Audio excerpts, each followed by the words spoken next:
fucking vape. I'm up too high. Okay. I don't care about no cutoff. See everything? Yeah, your face is there. Hello! Still recording? Yeah. Okay, today I'm on Madeline's porch because I can't record in my apartment because I'm too scared. This week we are talking about depression and self-harm and stuff. First of all, I would like to say happy birthday to Maya, the adult. I'll listen to her single. So I'm just gonna kind of like tell you guys how I got over some of the things I was dealing with, I guess, and some shit about self-harm. Yeah. Well, I had to deal with some shit when I was younger. It was just kind of emotionally scarring. Yeah, you know. I inherit a mental disorder from my mom, so that doesn't help. So I didn't know how to deal with it until probably 3 months ago. Yeah.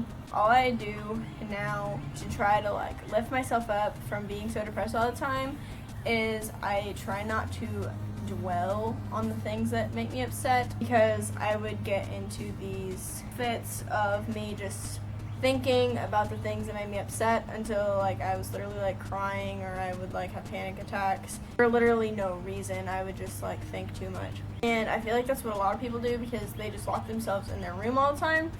And I'm here to tell you guys that if you just sit in your room all fucking day and complain about you being sad, it's not gonna fucking help anything, and you should know that by now. You're more sad when you're by yourself in your room complaining about being sad and thinking about the fact that you're sad. So for you kids who do sit in your room and dwell on being sad all the time, you're probably not gonna get any better, and especially you're not gonna get any better if you cut yourself. That's not going to fix anything. Hello. Hello. I'm making a video. Currently? Yeah. Nice. This is awkward now. I'm gonna turn it off. I don't remember where I left off, but you know. I was talking about cutting. That's all I remember. Okay!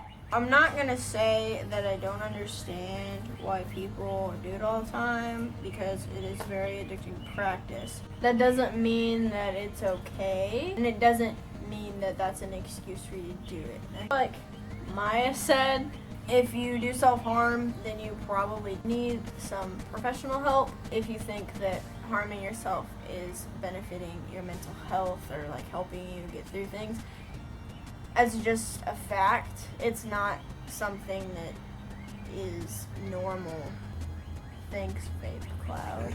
I feel like I'm getting the ass end of this because one, I'm getting vaped all over. Two, everyone's already said everything. I do agree with Maya 100% on everything that she said in her video, but as someone who has been a self-harmer since they were 11 years old, I kind of understand on this side of the table. It is a very hard thing to stop doing after you get dependent on it. It's something I turned to for years upon years for whenever I got angry or sad, because I didn't want help and I didn't know how else to deal with my problems. And a lot of it is wanting help. If you don't want help, then you're obviously not going to stop. You don't want to stop if you don't want help. What was I going to say?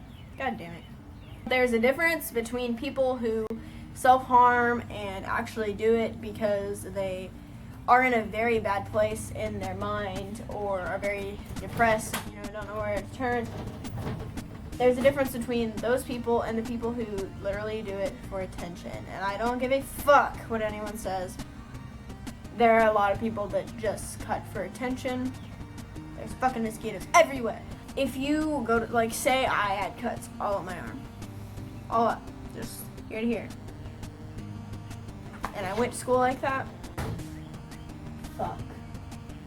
Do I need to move right now?